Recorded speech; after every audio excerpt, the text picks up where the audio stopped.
Hi there, Cosmic Family. My name is Yahliel. In this incarnation today, I wanted to talk about how we can connect with our emotions and how to validate them. I think this is a very important process because many of us were very disconnected of our emotions because of our education, many times because our parents didn't have the tools, or educators didn't have the tools to show us how to do this, how to really connect with emotions, how to validate them. And it's very usual, that many people, I experimented this myself, that, for example, when we started to cry as we were kids, our parents said this phrase like, don't cry, please don't cry, or every time that we became angry, our parents react in a way that that emotion is not good to be felt. I mean, you're not a good kid if you are feeling anger. So this is a big learning journey, to connect with emotions, and it's something that we are going to put on practice many times in our life.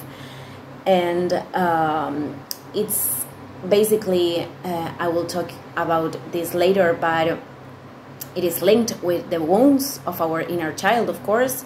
And what is important is that every time I talk about parents, it's not to put the guilt on them, but to acknowledge the ways we were raised and to understand those things, to embrace those patterns and be able to transform them.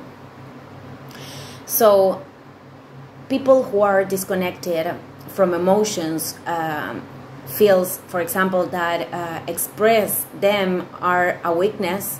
If I am getting emotional, if I express my sadness, people who are disconnected from them see that as a weakness, or every time they are feeling an emotion, they are trying to talk out of them, or to find immediately the purpose of that emotion. Or many times people who are disconnected from the emotions think that they have no purpose at all.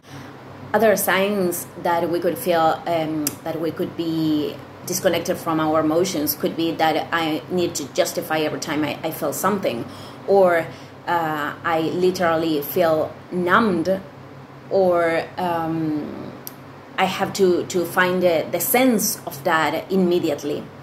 And it's a very good practice to witness our emotions and to observe them. But many times what we only need at that moment is to channel that emotion in the healthiest way we could find. I'm going to explain this better, but many of us, we disconnected from them by disconnecting from our body. I mean, emotions are very, very connected to the body. And this is something that many times many people in the spiritual path turns to do, because many spiritual practices are telling us how certain emotions are from a low vibration and certain emotions are from a high vibration. This is true. Actually, there are vibrations, there are different vibrations linked to the emotions, but low vibration doesn't mean it's bad, and high vibration doesn't mean it's good. We are talking about we have to go through those emotions, and feeling what we are feeling, it's healthy. What is not healthy, it's that many times we get attached to those emotions because we are repressing them, and every time we put that emotion aside and we try to have a high vibration, we are disconnecting from them and disconnecting from the opportunity that the emotion is bringing to us, because many times only to feel that and to liberate that is heal. The healing occurs through the liberation of that emotion. So I think it's very important to confront them, because I think many times we are so scared to feel too much, and so scared to being too much, maybe for others, because we're feeling those emotions. And this is not true, you know.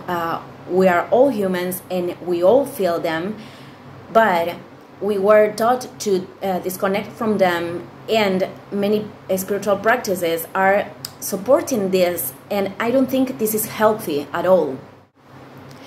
So I think the main thing has to do with flow through these emotions. It's not about repressing them, it's not about denying them, and it's not about attaching to them either. I'm going to explain this better, but it's important to understand that, how I said before, many of us disconnected from our emotions and from our body, because the body is going to be very, very, very linked to our emotions, and this will be the main channel to understand them and to express them. So many of us developed things to do in order to disconnect from the body. This could be substances, alcohol, I restricted food, or ate too much, and all of these practices, and there are many others, like distractions, like the phone, many things that keep us in our mind many times, or disconnected from the body, just to not feel. So every time we are approaching an uncomfortable emotion, it's very important to understand what is that I am feeling. It's not the same to feel anger or frustration, and we have to put a name to that, and to tune with our body to understand in which place we are feeling that. And other thing that is very important, I think, is just to not try to immediately maybe find a sense for that emotion. This will come, because, how I said, emotions are guides for us, and many times they are showing paths that we have to change in our life, you know. So emotions are very important, and they have a really important purpose too. But many times emotions function as a discharge. So what we only have to do is to channel them. And if we connect with our body, which brings every time brings us to the present, we could hear the wisdom that the body have, and we will know what to do. I mean, if I am feeling a lot of rage, you know, and I hear my body, maybe I want to scream in a pillow, or maybe I want to go for a run, or maybe I want to, I don't know, my body will tell what to do. For me, for example, it's very useful to connect with the water many times, and you will note that there's tendencies, there's people that is more connected with sadness, and other people with anger, but of course we could feel both of them, but they are faces of the same coin many times. So many of us, we will recognize that we have a tendency to feel one or another many times, and if we hear our body, we will know what to do. This is called intuition. So this is a journey of meeting ourselves, to knowing ourselves. How I said, it's very useful to find techniques to contain ourselves in those moments, and when we are feeling very, very hard emotions, and to tell ourselves we can go through that. Because many times we are trying to find distractions, or it's not bad to ask for help, of course not. It's very important, if we need help, we ask for that. But many times we are trying to run of what I am feeling, and if I instantly call someone instead of trying to go through that situation, maybe I'm losing an opportunity to integrate something in me, to understand, to learn how I can contain myself. So, how I said, water for me it's very useful, exercise too, but we have to pay attention with exercise that we don't put everything there, and we are not trying to again escape from ourselves by doing a lot of exercise, or work or these kind of things. It's not about disconnect from the body, but to connect with the body. So breathing is the most simple and the most useful expression to connect with our body too, and to go through fear, for example. It's very useful to sit down and start to connect with our breathing, because we are feeling that we have something that we can control in that moment, in spite that control is an illusion, but we are feeling that we can connect more with our body that way.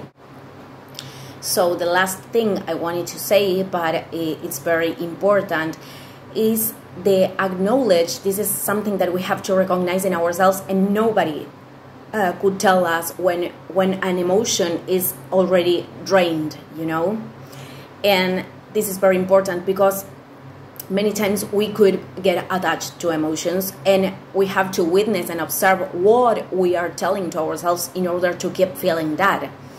And we will know that we are attached to that emotion, because that emotion is bringing us a sense that we are stuck, a sense that we are not able to keep going in our path. And I mean, it's very important to respect our process and to understand that we don't have to do anything. We don't have to accelerate or run to reach anything. But many times we are attaching to emotions because we are telling something. We are giving a speech that is making us feel that way. And this is very important to understand, we will acknowledge again when an emotion is already drained or discharged, and we are holding on that emotion because maybe we are afraid to keep going in our path. And this is very important too, because if we are holding on a sadness or anger, of course this won't help to fill us with this inner peace we want to find, because actually all the spiritual labor has to do with that, to feel more happier with the life we have, with the present we have. Finally, I think this inner work is in order to feel more plenty with our lives. And of course, this inner transformation will lead us to transform the outside too. And every time we are dealing with our own emotions and we are taking responsibility for them, we actually are preventing us from projecting this. I will explain this in other videos, but I think it's very important to become a real adult, this is actually integrate our inner child, and I will talk about the inner child in another video too. So I think it's very important to understand when we are holding on our emotions, because I told you in the video of depression too, we could have many thoughts that are provoking those feelings many times, and it's important to change that thoughts. But I did a lot of videos talking about the mind, so today I just wanted to focus on this. And to understand that emotions are a guide, actually, that it's not bad to understand why they are coming once we process them, but it's not always the job. Many times we only have to feel. So I think they are a guide. For example, when we are feeling irritating constantly, that's a sign that maybe I am not putting a healthy boundary, and maybe I am letting something happen in my life that I don't like it and I cannot express this. So irritation is a sign of that. That's why I'm saying that emotions are a guide in many times when we don't know what are the changes we have to do. So this will be a self-knowledge path, actually. Okay, I'm ending the video here. Thank you everybody, and see you tomorrow. Ciao ciao.